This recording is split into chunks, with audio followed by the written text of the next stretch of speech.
Steven Universe, on prend le temps et on vous emmerde. J'aimerais poser une question sérieuse. Elle est où la série qu'on m'a promis? Elle est où la série géniale qui a un ton super mature, qui décolle vraiment au bout d'un certain temps, qu'on m'a promise parce que je ne la trouve pas encore.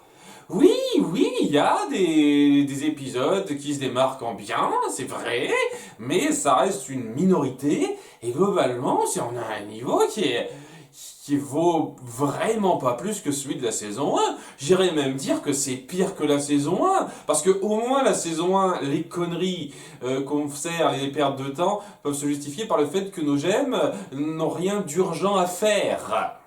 Vous voyez, elles ont rien d'urgent à faire, donc des fois il y a des petites aventures du moment qui tombent, et voilà, hein, notre vie continue, c'est pas grave, Steven, c'est du genre à pas se poser de questions parce que c'est un gros bonnet, je l'accepte toujours pas ça, mais ok, hein, ça peut vaguement justifier un peu la chose, mais là, il y a des grosses urgences à traiter, et on fait comme si on s'en foutait, mais incroyable, et à côté de ça, on fait des petites péripéties, niveau saison 1, qui vole pas haut. Et merde, j'ai l'impression d'être dans la saison 3 de Réponse presque. Hein, j'ai fait la critique de ça il y a pas longtemps. Ouais, j'ai un peu cette impression-là, le même délire quoi. On crée une espèce de conflit urgent à régler et on s'en éloigne pour faire des parenthèses qui donnent l'impression qu'on en a rien à foutre de ça. C'est ultra insultant. C'est ultra insultant. La seule chose qui fait que j'ai quand même un peu plus de plaisir sur cette saison 2 que la saison 3 de Réponse, c'est que voilà, l'humour passe un peu mieux, globalement. Mais en dehors de ça, mais ça va à ce niveau-là, quoi. Des tonnes de parenthèses et on s'en fout, quoi, de ce qui se passe. Je veux bien accepter de temps en temps qu'on ne réfléchisse pas trop au problème. Des fois, on a besoin de décompresser du problème. Mais punaise, à un moment donné, ce serait bien de montrer quand même une partie importante des épisodes où on ne décompresse pas du problème central et où on s'y attelle vraiment, on s'y centre vraiment. C'est pas le cas. C'est gavant de voir ça. C'est gavant de voir nos personnages, Steven surtout, dont j'avais apprécié le début d'évolution dans la saison 1, faire comme si les urgences du moment, c'était rien.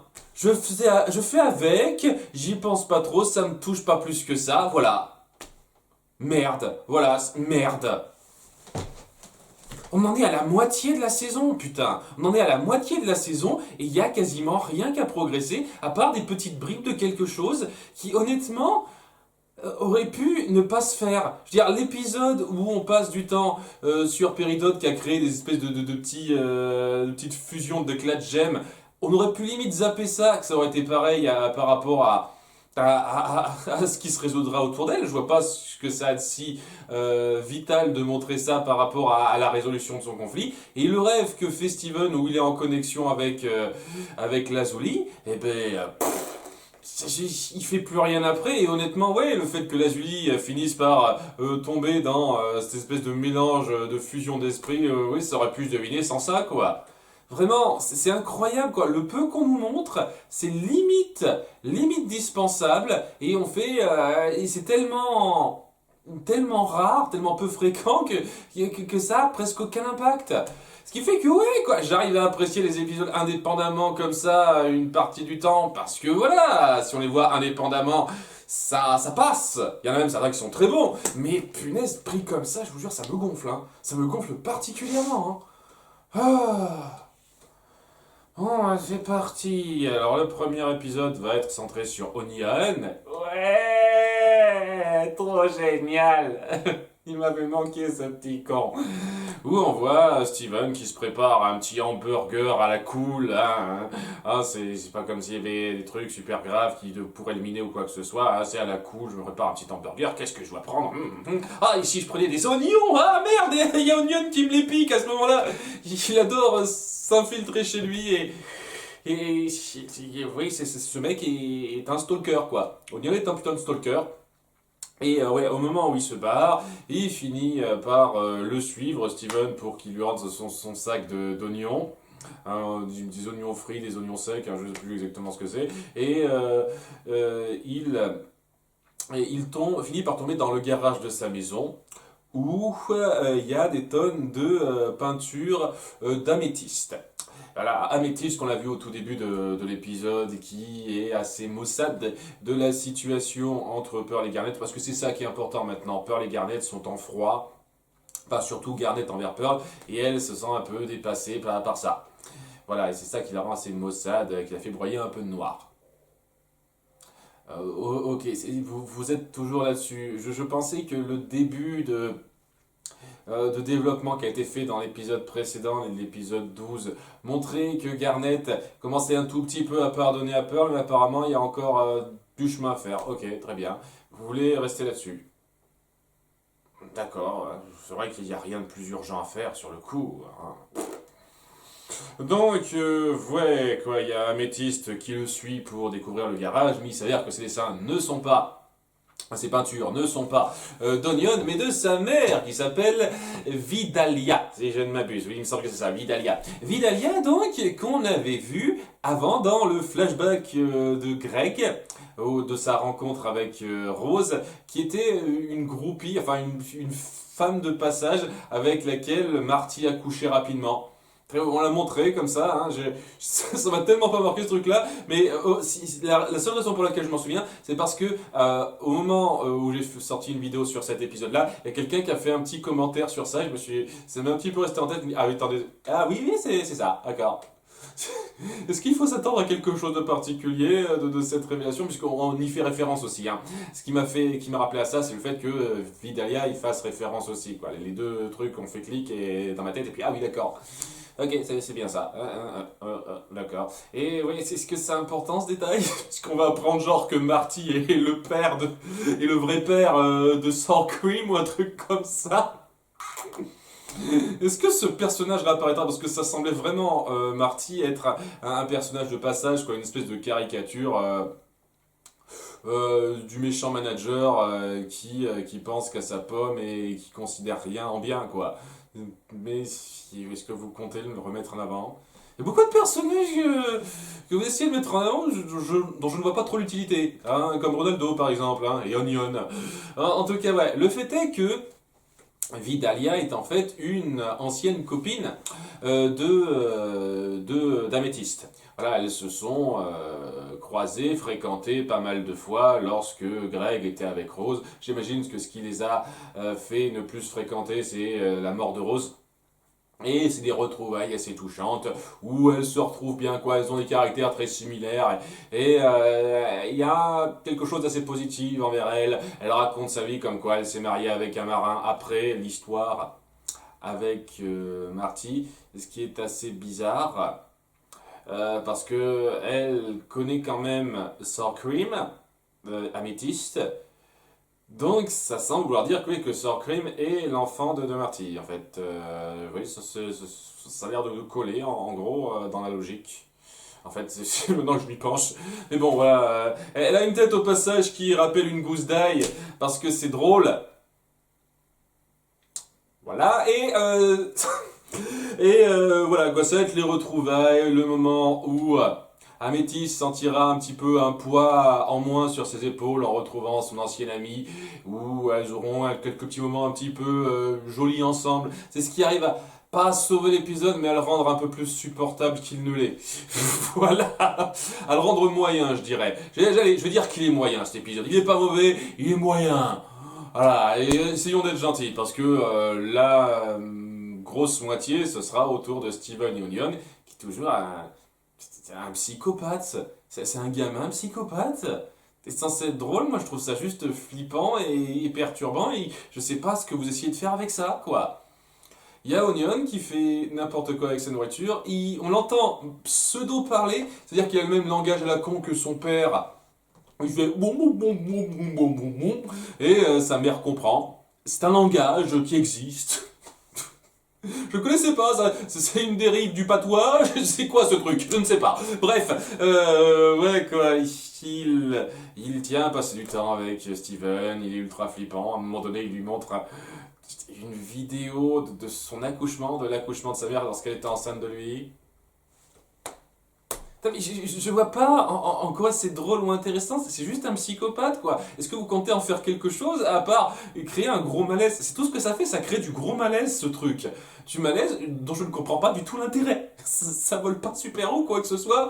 Mais bon, à un moment donné, Steven se dira ah, je veux partir, mais elle voit que Améthyste est super contente, donc elle décide de rester avec Onion pour qu'elle passe du temps avec son ami et puisse se reprendre de la sale ambiance qu'il y a auprès des gemmes. Si tu sais que techniquement tu peux repartir chez toi sans elle, hein.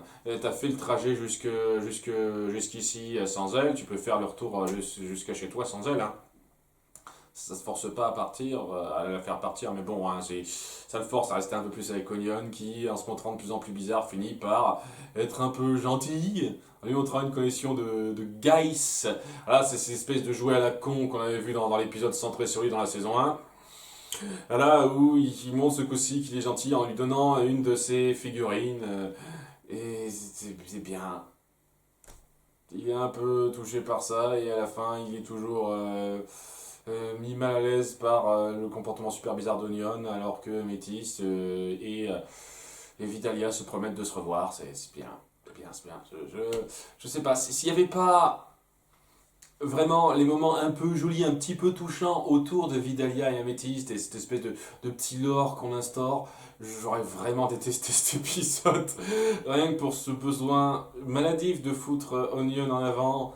C'est comme Ronaldo, je ne comprends pas l'intérêt.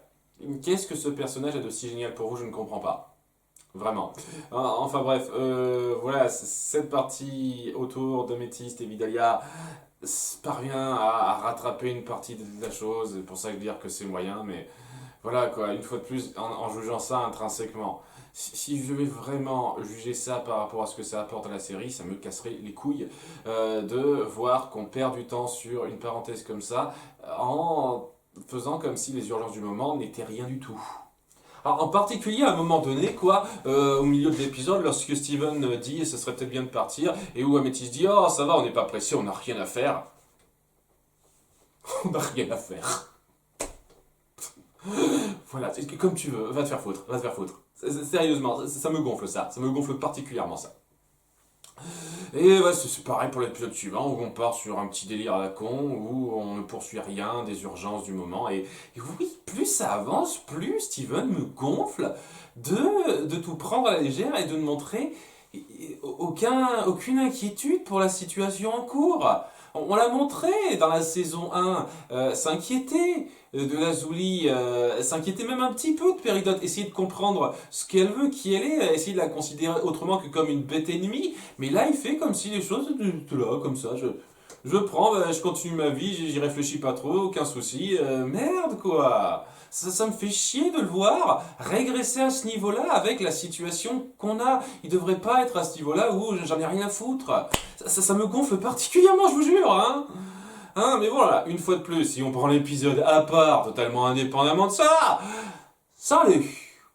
Ça allait, hein, c'est un truc un peu typique que j'ai déjà vu à plusieurs reprises où on revient sur la véracité historique de quelque chose, ça joue sur le concept des gemmes, et c'était pas trop mal, et puis ça reprend un petit détail qui était présent dans l'épisode 4, je me disais qu'on n'allait pas retomber là-dessus, mais au moins le délire comme quoi Jamie, donc le facteur, aime être sur les planches, et ben on reprend ça. Voilà, au moins on n'oublie pas ce détail-là.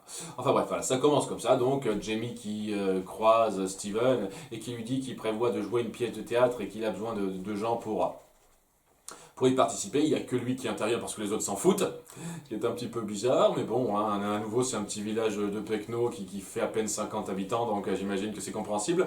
Et ouais quoi, la pièce de théâtre en question, c'est une pièce écrite par le maire d'Ouy, c'est lui qui paye la pièce, et le truc en fait c'est sur les colons de cet endroit, de cette ville. Alors, ce qui est un peu bizarre parce que je pensais qu'on était dans genre aux États-Unis, donc c'est une ville qui a été découverte à peu près en même temps que Christophe Colomb, ou non, c'est pas Christophe Colomb, merde, c'est toujours une erreur qu'on fait. Il me semble que c'est quelqu'un d'autre qui avait découvert ça avant.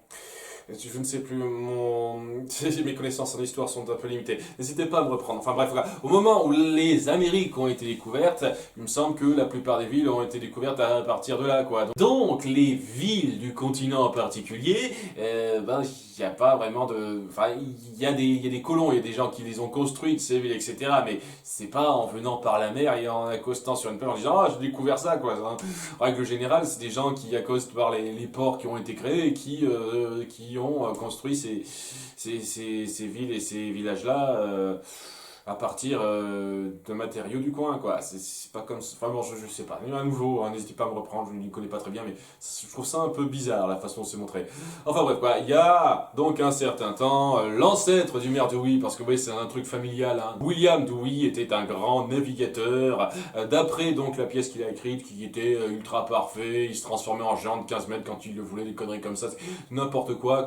Et donc il a fini par découvrir le coin, on l'a nommé maire et voilà, grand héros, tout ça. Bien entendu, c'est de la connerie, hein. Il y a même Jamie qui se dit ouais, c'est pas génial comme récit parce qu'il n'y a aucune lutte ou quoi que ce soit, le gars est parfait et il n'y a rien de vraiment très pertinent à raconter là-dedans, c'est assez plat.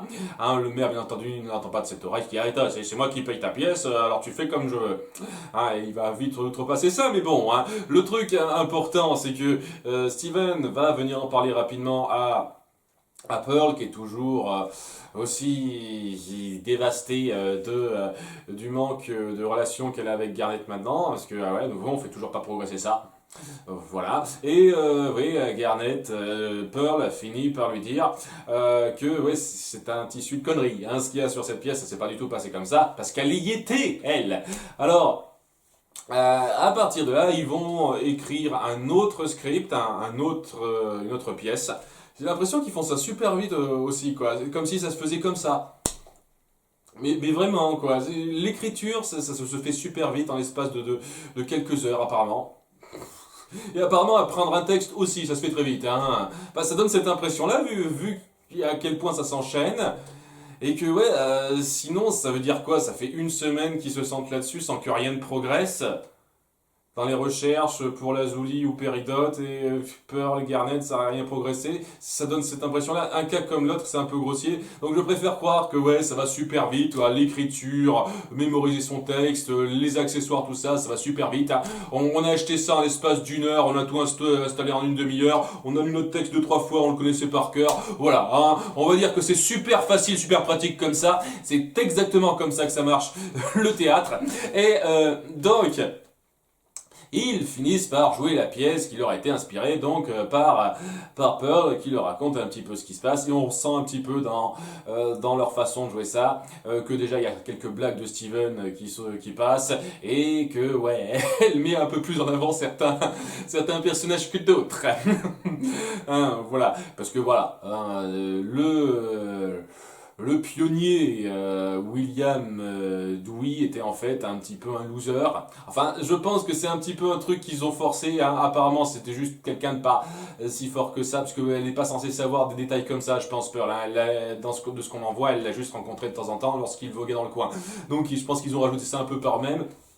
Et voilà quoi, c'est les blagues qu'ils rajoutent et en voguant, ils ont fini par rencontrer les trois gemmes, mais qui lui disent qu'il n'a pas sa place ici, c'est dangereux, mais il a un petit peu insisté, hein, en étant un petit peu ridicule, mais à la fin il finira par se faire sauver d'une grosse bestiole géante par la fusion des trois gemmes.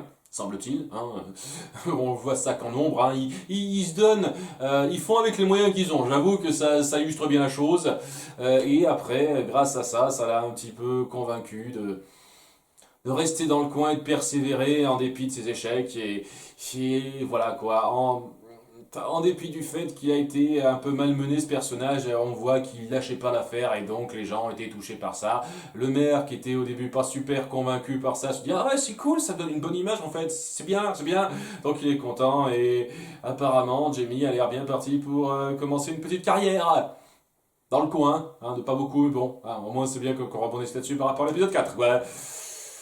la petite parodie qui a été faite dans la pièce, cette espèce de double vision des choses hein, de la part du maire et de Pearl, c'est plutôt marrant. J'avoue, c'est assez drôle de faire ce petit comparatif et voilà, cette façon de mettre en avant que ce qui va plaire chez une personne, c'est pas de montrer que c'est un dieu qui n'a aucun défaut, mais que c'est quelqu'un qui persévère, qui était un être humain et c'est bien passé par rapport aux gens. C'est un petit message assez facile à comprendre, pas super poussé, mais qui passe bien, voilà. Hein, la mise en scène dans la pièce de théâtre est assez drôle par moments.